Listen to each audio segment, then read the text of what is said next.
Capítulo 3. Cuando a la mañana siguiente la familia Otis se reunió para el desayuno, la conversación sobre el fantasma fue extensa. El ministro de los Estados Unidos estaba, como era natural, un poco ofendido al ver que su ofrecimiento no había sido aceptado. No quisiera en modo alguno injuriar personalmente al fantasma, dijo, y reconozco que, dada la larga duración de su estancia en la casa, no era correcto tirarle una almohada en la cabeza. Siento tener que decir que esta observación tan justa provocó una explosión de risa en los gemelos. Pero, por otro lado, prosiguió Mr. Otis, si se empeña, sin más ni más, en no hacer uso del engrasador marca Sol Naciente, nos veremos precisados a quitarle las cadenas. No podremos dormir con todo ese ruido a la puerta de nuestras alcobas. Pero, sin embargo, en el resto de la semana no fueron molestados. Lo único que les llamó la atención fue la reaparición continua de la mancha de sangre sobre el piso de la biblioteca.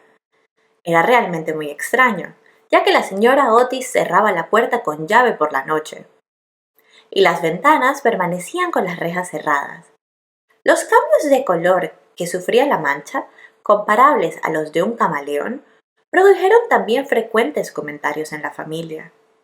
Una mañana era de un rojo índigo oscuro, otras veces era vermellón, luego de un púrpura intenso, y un día, cuando bajaron a rezar, según los ritos sencillos de la libre Iglesia Episcopal Reformada de América, la encontraron de un hermoso verde esmeralda.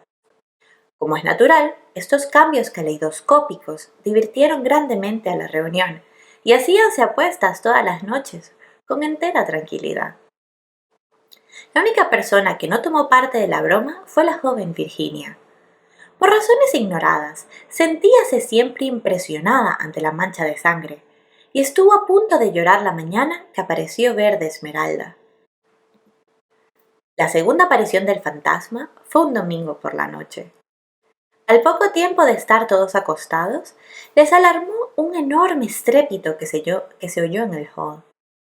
Bajaron apresuradamente y se encontraron con que una armadura completa se había desprendido de su soporte, cayéndose sobre las losas, mientras, sentado en un sillón de alto respaldo, el fantasma de Canterville se restregaba las rodillas con una expresión de agudo dolor sobre su rostro.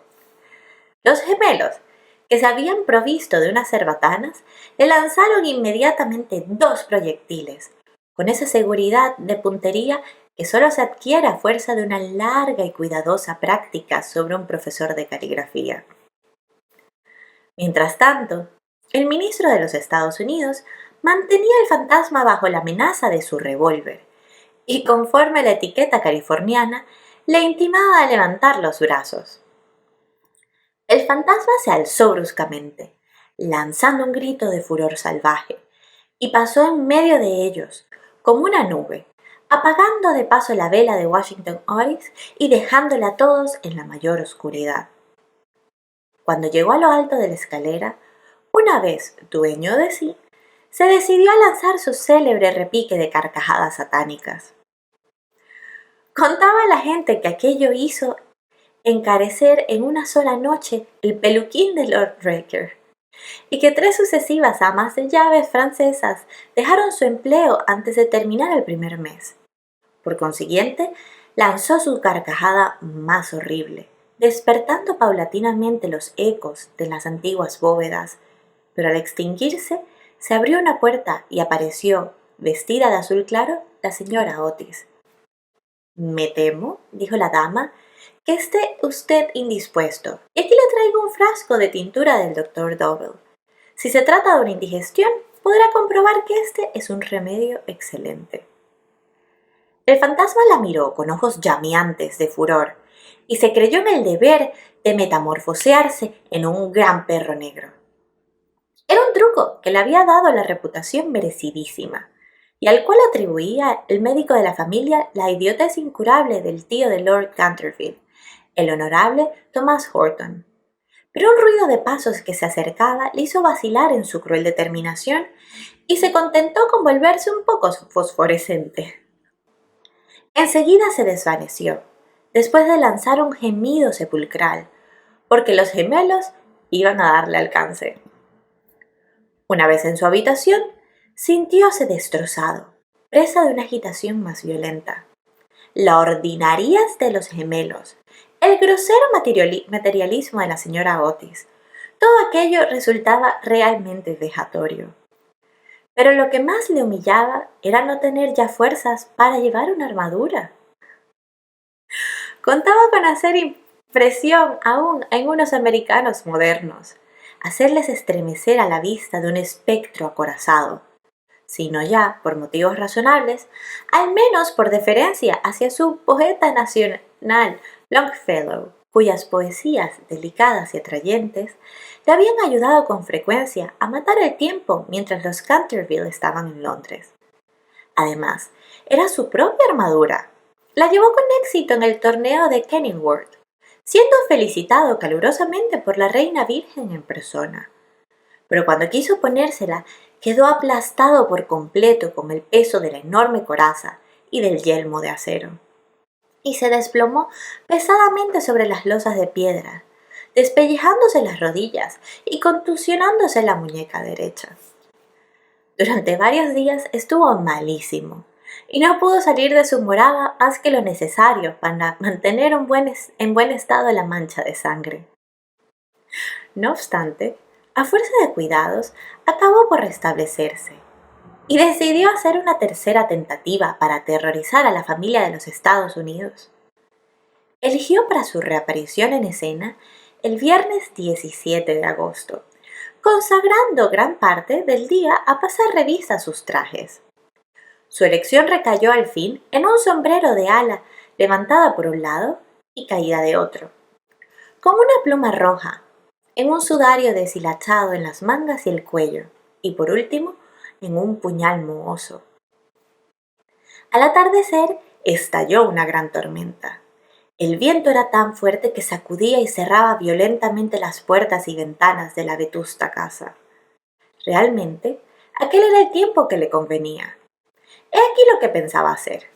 Iría sigilosamente a la habitación de Washington Otis, le musitaría unas frases ininteligibles, quedándose al pie de la cama, y le hundiría 3 veces seguidas el puñal en la garganta, a los sones de una música apagada. Odiaba sobre todo a Washington, porque sabía perfectamente que era él quien acostumbraba a quitar la famosa mancha de sangre de Canterville, empleando el detergente Paragon de Pinkerton. Después de reducir al temerario y despreocupado joven a una condición de terror abyecto, entraría en la habitación que ocupaba el ministro de los Estados Unidos y su mujer.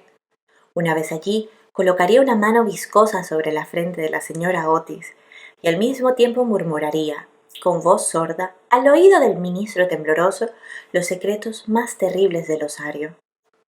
En cuanto a la pequeña Virginia, aún no tenía decidido nada. No la había insultado nunca. Era bonita y cariñosa. Unos cuantos gruñidos sordos que saliesen del armario le parecían más que suficientes. Y si no bastaban para despertarla, llegaría hasta tirarle de la puntita de la nariz con sus dedos rígidos por la parálisis. A los gemelos estaba resueltos a darles una lección. Lo primero que haría sería sentarse sobre sus pechos, con objeto de producirles la sensación de la pesadilla. Luego, aprovechando que sus camas estaban muy juntas, se alzarían al espacio libre entre ellas, con el aspecto de un cadáver verde y frío como el hielo, hasta que se quedasen paralizados de terror. Enseguida, tirando bruscamente su sudario, daría la vuelta al dormitorio en 4 patas, como un esqueleto blanqueado por el tiempo, moviendo el globo de un solo ojo en su órbita, como el personaje de Daniel el Mudo, o el esqueleto del suicida, papel en el cual hizo un gran efecto en varias ocasiones. Creía estar también en este como en su otro papel de Martín el Demente, o el misterio enmascarado. A las 10:30 oyó subir a la familia a acostarse. Durante algunos instantes le inquietaron las estrepitosas carcajadas de los gemelos, que se divertían indudablemente con su loca alegría de colegiales, antes de meterse a la cama. Pero a las 11:04 todo quedó nuevamente en silencio. y cuando sonaron las 12, se puso en camino. La lechuza chocaba contra los cristales de la ventana. El cuervo graznaba en el hueco de un tejo centenario, y el viento gemía vagando alrededor de la casa, como un alma en pena. Pero la familia Otis dormía, sin sospechar la suerte que les esperaba. Oía con toda claridad los ronquidos regulares del ministro de los Estados Unidos, que dominaban el ruido de la lluvia y de la tormenta.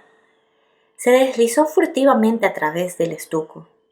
Una sonrisa perversa se dibujaba sobre su boca cruel y arrugada, y la luna escondió su rostro tras una nube cuando pasó delante de la gran ventana ojival, sobre la que estaban representadas, en azul y oro, sus propias armas y las de su esposa asesinada.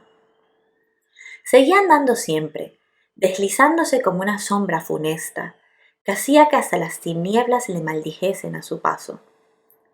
Hubo un momento en que le pareció oír que alguien le llamaba. Se detuvo, pero era tan solo un perro, que ladraba en la granja roja. Prosiguió su marcha, mascullando extraños juramentos del siglo XVI y blandiendo de vez en cuando el puñal enmohecido en el aire de medianoche. Por fin, llegó a la esquina del pasillo que conducía a la habitación del infortunado Washington.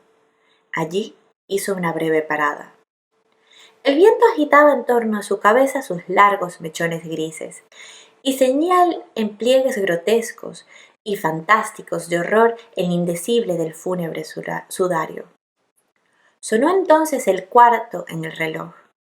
Comprendió que había llegado el momento. Con una risa maligna, dio la vuelta al ángulo del corredor, pero apenas lo hizo, retrocedió lanzando un gemido lastimero de terror y escondiendo su cara lívida entre sus largas manos huesudas. Frente a él había un horrible espectro, inmóvil como una estatua, monstruoso como la pesadilla de un demente. Tenía la cabeza pelada y reluciente, faz redonda, carnosa y blanca. Una risa horrorosa parecía retorcer sus rasgos en una mueca eterna. Por los ojos broteaba a oleadas una luz escarlata. La boca semejaba un ancho pozo de fuego, y una vestidura horrible, como la de él, como la del mismo Simon, envolvía con su nieve silenciosa aquella forma gigantesca. Sobre el pecho llevaba colgado un cartel con una inscripción en extraños caracteres antiguos. Quizás era un rótulo infamante, donde estaban escritos delitos espantosos, una terrible lista de crímenes. Tenía por último en su mano derecha una cimitarra de acero resplandeciente. Como no había visto nunca fantasmas hasta aquel día, sintió un pánico terrible, y después de lanzar rápidamente una segunda mirada sobre el espantoso fantasma, regresó a su habitación, enredándose los pies en el sudario que le envolvía. Cruzó la galería corriendo y acabó por dejar caer el puñal enmohecido en las botas de montar del ministro, donde lo encontró el mayordomo al día siguiente. Una vez refugiado en su retiro, se desplomó sobre un reducido catre de tijera, tapándose la cabeza con las sábanas. Pero al cabo de un momento, el valor indomable de los antiguos Canterville se despertó en él, y tomó la resolución de hablar al otro fantasma en cuanto amaneciese. Por consiguiente, no bien el alba plantó las cortinas con su luz, volvió al sitio en que había visto por primera vez el horroroso fantasma. Pensaba que, después de todo, 2 fantasmas valían más que uno solo, y que con ayuda de su nuevo amigo podría contender victoriosamente con los gemelos. Pero cuando llegó al sitio fue para encontrarse en presencia de un espectáculo terrible. Algo le sucedía indudablemente al espectro, porque la luz había desaparecido por completo de sus órbitas. La cimitarra centelleante, deslizándose de su mano, estaba recostada sobre la pared en una actitud forzada e incómoda. Simon se precipitó hacia adelante y le cogió en sus brazos. Pero ¿cuál no sería su terror, viendo desprenderse la cabeza y rodar por el suelo, mientras el cuerpo tomaba la posición supina, y notó que abrazaba una cortina blanca de algodón grueso, y que yacían a sus pies una escoba, un machete de cocina y una calabaza vacía? Sin poder comprender aquella curiosa transformación, Cogió con mano febril el cartel, leyendo a la claridad grisácea de la mañana esas palabras terribles. He aquí el fantasma Otis, el único espíritu auténtico y verdadero. Cuidado con las imitaciones, todos los demás están falsificados.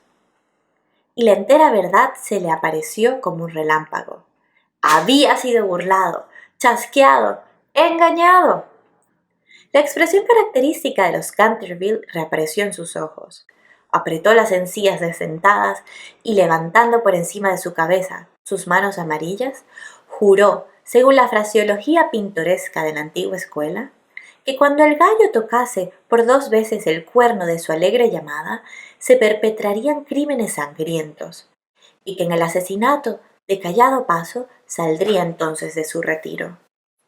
No había terminado de formular este juramento terrible cuando de una alquería lejana, en un tejado de ladrillo rojo, salió el canto de un gallo. Lanzó una risotada, lenta y amarga, y esperó. Esperó 1 hora, y después otra, pero por alguna razón misteriosa no volvió a cantar el gallo.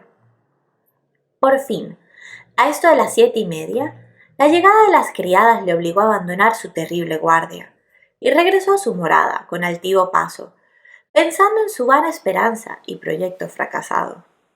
Una vez allí, consultó varios libros de caballería, cuya lectura le interesaba extraordinariamente, y pudo comprobar que el gallo cantó siempre 2 veces en cuantas ocasiones se tuvo que recurrir a aquel juramento. «Que el diablo se lleve a ese infame volátil», murmuró. En otro tiempo hubiese caído sobre él con mi gran lanza, atravesándole el gañote y obligándole a cantar otra vez para mí aunque reventara. Y dicho esto, se retiró a su confortable ataúd de plomo, y allí permaneció hasta la noche.